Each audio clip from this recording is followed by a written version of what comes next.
Now, with the only tri-state forecast that's independently certified most accurate, here's Chief Meteorologist Kevin Robinson.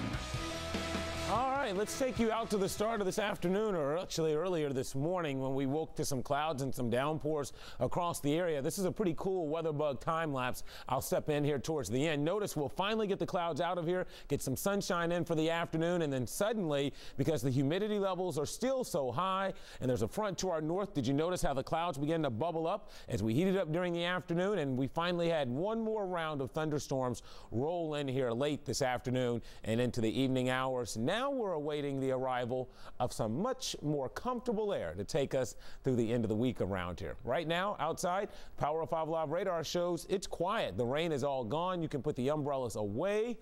May even be able to give the AC a break because our nights are going to feel a lot more comfortable over the next couple of days as well. What we're waiting for are these dew points in the 50s. Along and north of I-70, they've been slowly marching their way south through the evening. As the cool front is now down into parts of the bluegrass, we are slowly beginning to scour out. Notice how faint the green is here. Scour out the humidity, and it should be pretty comfortable by the time you get up tomorrow morning. 66 currently at the airport right now. The winds are calm. There's our dew point number at 64. A northerly breeze overnight will gradually begin to bring in that drier air. So we're going to move from the muggy category to the pleasant category for the next couple of days. During the month of June, you know, June, July, and August, typically cool fronts, as we call them, cool fronts, aren't really that cool more than anything else. They really help to make it feel much more comfortable. And again, here's the reservoir, very dry air. Check out Chicago's dew point at 47, 39 in Detroit. So this time of the year, these are the numbers that are most important because that will have a big impact on how the 80s feel, whether it's a tolerable 80 or a miserable 80. And the next couple of days look very tolerable.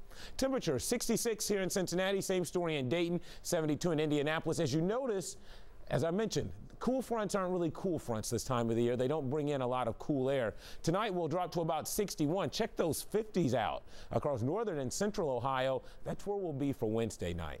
Highs tomorrow will make it into the low 80s, mid to upper 70s, a little farther to the north. And basically your forecast goes like this, clearing and less humid overnight. Expect an overnight low of 61. Those northeast winds will pick up and help to draw in that drier air. Sunny, less humid. I'll call it a perfect mid to late June afternoon, 81 your afternoon high. Now, here's your 7-day forecast. Notice we'll drop into the 50s tomorrow night. It stays warm Thursday and Friday with temperatures in the mid-80s. Summer begins on Friday, and by this weekend, it will begin to feel a little more like summer should. It will certainly be pool weather. It'll be hot and humid. You'll just have to keep a lookout for a few of those garden variety pop-up storms during the afternoon and evening. Right, Kevin, thank you. I thought for sure that summer had already started. You know, Ken's here. I'll tell you what started is a nice little rivalry. When the first guy to the gates gets hit by a pitch, you know it's going to be fun tonight. And it was fun tonight.